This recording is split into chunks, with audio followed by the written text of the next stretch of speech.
vous mariez avec une personne qui n'a pas une citoyenneté. Pourquoi? Parce que vous savez pas c'est quoi la vie qui lui réserve ailleurs. Vous savez pas s'il y a un enfant aux États-Unis pendant euh, qu'il est parti de son pays, exemple Haïti, là, puis qu'il y a eu une copine là-bas, la fille est tombée enceinte, puis là, la fille est en train de gérer l'enfant aux États-Unis, puis lui, il la communique par WhatsApp ou Messenger à votre insu. Vous savez pas. Ça, c'est un autre sujet que je veux parler. Une autre capsule aussi pour la réalité de certaines personnes qui ont vécu. Puis que là, lui, il y a peut-être une copine qui aime depuis le secondaire qui est en Haïti, là, puis qui va essayer de la faire rentrer. Ça, c'est d'autres histoires que j'ai sues, puis que j'ai observé, j'ai écouté des hommes qui m'ont expliqué des situations, des femmes qui m'ont expliqué qu'est-ce qu'ils ont vécu.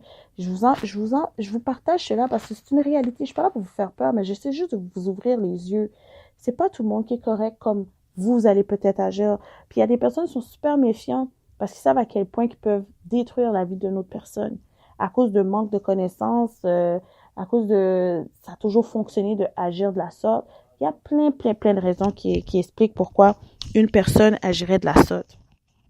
Donc, je prends le temps de vous dire de faire attention, faites vos recherches, assurez-vous que la personne n'a pas une autre femme ailleurs, une femme qui est enceinte, par exemple, dans un autre pays, pour pas que vous vous retrouvez à vous occuper de cet homme-là par amour, lui donner de l'argent, puis lui, il envoie à cette femme-là. Vous êtes en train d'occuper une autre femme que vous connaissez pas. Soyez honnête aussi, chère personne, chère femme, qui aurait des enfants aussi dans les Antilles ou ailleurs dans le monde, puis ils viennent faire leur vie ici, puis chercher un mari, puis leur enfant, il se fait occuper par leurs grands-parents ou par leur tante ou une amie de famille. Tu sais, comme, il y a plein d'histoires, guys. Puis pour certaines personnes, vous vous en foutez, c'est normal. Mais vous savez jamais si quelqu'un de proche de vous va tomber dans une situation quelconque. C'est un pensez-y bien. Parce que la stratégie va toujours rester la même. Donc, sur ce, je voulais juste faire un petit survol sur ce sujet. J'espère que vous avez apprécié cette capsule et puis partagez-le. Ça pourrait aider quelqu'un qui est en train de probablement parler avec une personne qui est en recherche de stabilité, qui recherche une certaine stabilité familiale, qui veut bâtir une famille ou qui veut une relation quelconque. C'est à votre guise et vous de décider est-ce que ça vaut la peine d'investir autant en